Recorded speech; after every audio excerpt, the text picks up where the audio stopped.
Alright guys, Andrew for life. Welcome to the channel. Please hit that like button and subscribe button just for your boy. Listen, we got Tibetan healing sounds in the background.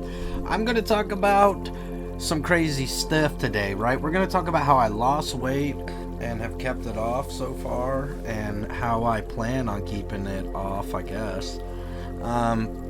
Right, so we're just going to get straight into it,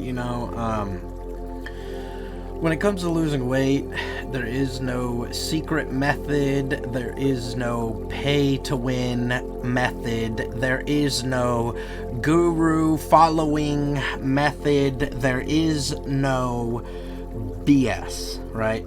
So you got to put in some work and do stuff you don't like in order to get the results that you like. So that's that, okay? So it starts like how, okay, so let's start from the beginning, right?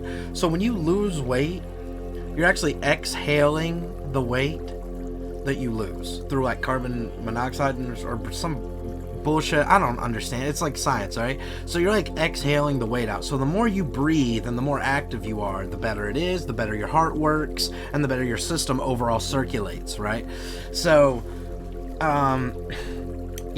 when you think about it, you really just gotta breathe a little more than you are now. So it's not like you have to do anything else other than breathe more.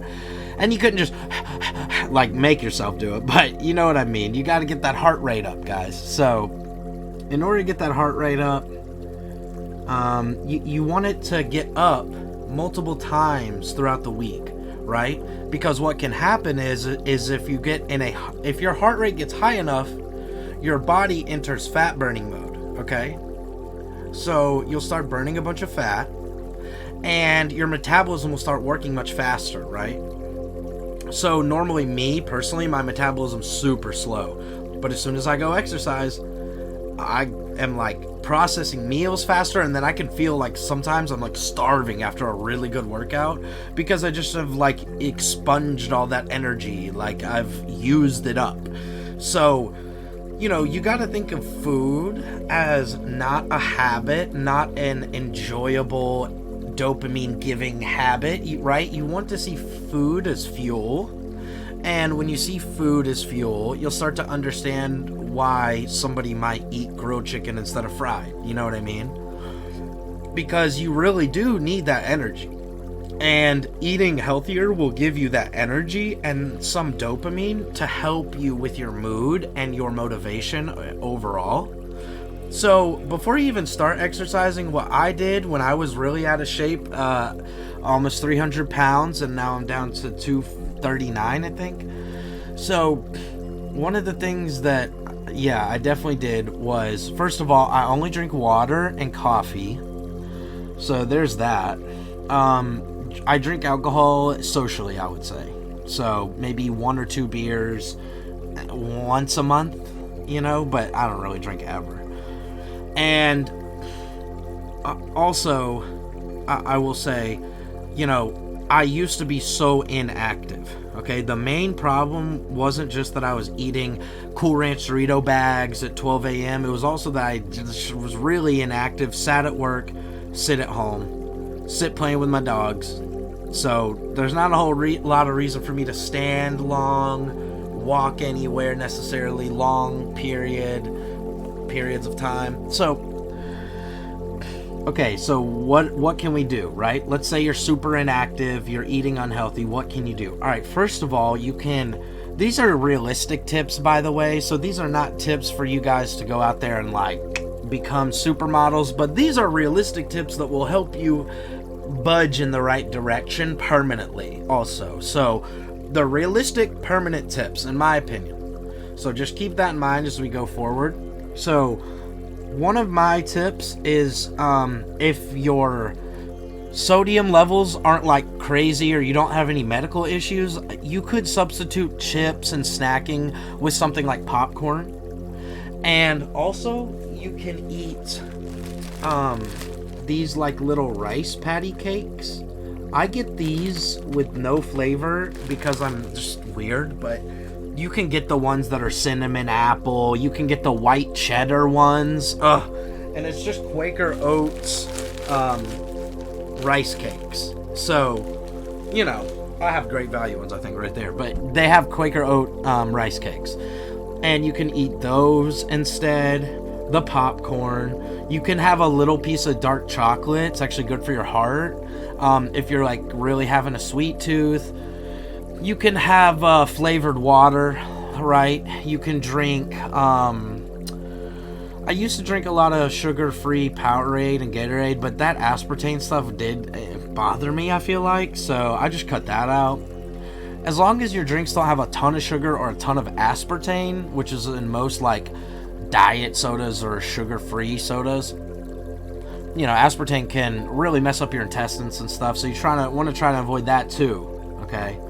It's kind of just as bad, if not worse, as regular soda in various ways. And sugar, I mean. And so yeah, there's the popcorn, there's the rice cakes, there's the dark chocolate. You know, if you're the type of person who it doesn't have an addiction problem, addictive personality, I know you could drink like one beer, and some of my like friends have told me that curbs their appetite. Sometimes if they just drink one beer, it makes their like mouth taste bad and they don't want anything else. And one beer, I'm saying, is, you know, that's why I said if you're if you have addictive personality, maybe don't do this at all. But, you know, if you're really on top of things and you know you could handle just one beer because you're avoiding food, just do that. It'll probably make you go to bed quicker too if you don't drink a lot, so it's not the worst method.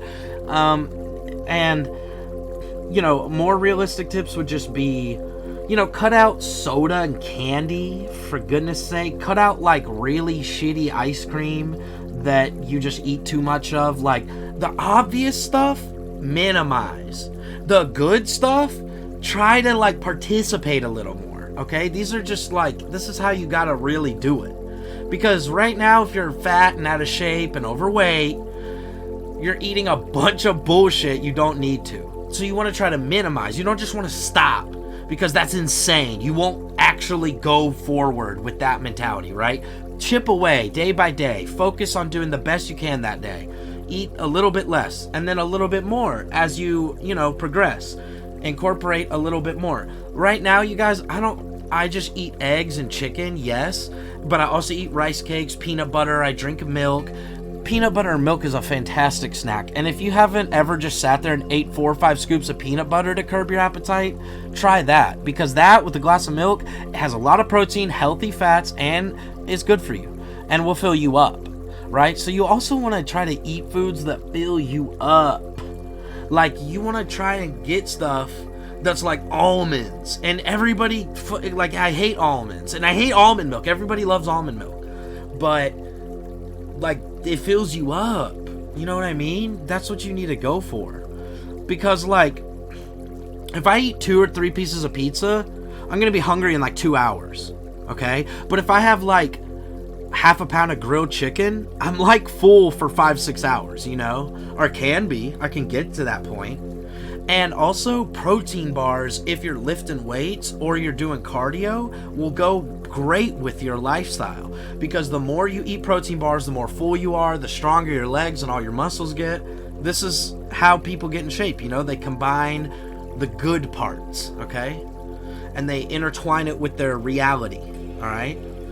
So, I eat a lot of protein right now because I do some weightlifting and cardio, but I'm so out of shape, all my muscles are growing as I'm eating that protein, right? So, one of the things to keep in mind is it doesn't take that long to see some better results too. Like, you can get on a treadmill and in 1 week have a little bit more leg muscle definition that you can noticeably see, and you can walk a little easier and faster, breathe a little less when you walk up steps. I mean, you'll notice these things, you guys, right off the rip. And lastly, just have a safety net of some kind where people also work out. Be friends with other fat people and be friends with skinny people. That's my advice, because you want to be in the same struggle with some people, and then you want to be friends with people who don't have your struggles, so you can sort of see your way out of your struggles easier, you know? And as long as these friends are supportive and these friends are supportive, both will always be healthy for you. So just set your life up in a way around your friends, around your peers, around your work schedule, around your college schedule, whatever it is. Plan on getting 10 minutes a day, let's say, 4 days a week. So for 4 days of a 7-day period, try to get 10 minutes 4 times in each day of some sort of physical exercise. What I do personally for physical exercise is I get on a treadmill. I put the most treadmills in America will go up to like 15, okay, on an incline. I put that incline on 10. I started off the speed at 2.0, 2 miles per hour. So I was walking 2 miles per hour on a 10 at a 15 incline. I have not even increased the incline, but right now I'm walking at a 2.7 because I wanted to bring up my speed. But you can just work on the incline. You could go all the way at 15 and just start, but just beware, 15 is very brutal. So, yeah, and, you know, the reason I walk on an incline, you guys, is because I used to run 2 miles a day. And that was when I was about 22, 23, and maybe some of 24. But when I was younger, I'm 27 now, but when I was younger, I really could kind of do that, but it was like a big mental battle too. I think what one mistake people make is that when they do cardio, they get in the habit of pushing themselves so they can keep going further, but they don't change up the workout at all, so they end up being stuck with one workout that they're really good at, kind of pushing themselves for way too long, right? So what I'm trying to do is, and what's been working for me for 4 months now, 3 months now, is just walking up that treadmill on that incline, you know, slowly trying to increase the speed, and maybe I'll increase the incline, but doing that has shown me tons of results, and I have tons of room to grow still. And at any point, trust me, I can switch up to the elliptical and just do 10 minutes on that, on like a pretty, like 6 or 7 low resistance, and I could die on that thing, because I'm not in amazing shape, but I'm in like a good shape where I'm like well-rounded right now, or getting to be well-rounded, you know, because I used to run only 2 miles a day. Well, you can only, you know, your body adjusts to it. So you gotta shock your body and do different exercises. Well, when you're walking up a hill, I promise you, it's gonna be a long time before you get used to that. And it's low impact on your knees and joints because you're walking instead of running. So these are my tips / advice / coaching therapy, whatever. These are my tips, to help you guys sort of actualize getting in shape. And a message probably to myself for, you know, the rainy days and future me. Because, like, it's real easy to just get lazy and say, fuck it. But it's a lot easier to keep going when you're just walking up a hill instead of running. Or you're walking up a hill instead of doing 20, 40 minutes on the elliptical. I'm only on that treadmill for 10 minutes, y'all. That's what I've been doing. 10 minutes, just like I suggested earlier, 10 minutes, but I do 5 days a week now. So for 10 minutes a day, now, and I will actually do a little bit extra when I'm in there, but I'm just trying to get to a point where I'm in better shape, you know? And you can do extra stuff outside that 10 minutes, you guys. If you're really wanting to push yourself and you're really like in it that day, it's totally okay. But all you have to do is that 10 minutes. And that's what will keep you motivated in the long run, when you have a realistic goal that you can achieve over and over and over again. Right? So just keep this stuff in mind. Weight loss tips. Hope it helps anybody. And don't fall for any scams, and don't pay anybody money to listen to stuff like this. Because this is just free, good advice that I've gotten from people who are way better shape than me. So, you know, I'm just reiterating stuff I've heard. I'm not even saying I'm the guru of getting in shape. Have good form. You know, take your cardio in strides. Take good breaths. Keep breathing. Stay hydrated. Drink lots of water. And you guys will be fine. Thank you for your time. Like, subscribe for the algorithm. Andrew for life. Peace.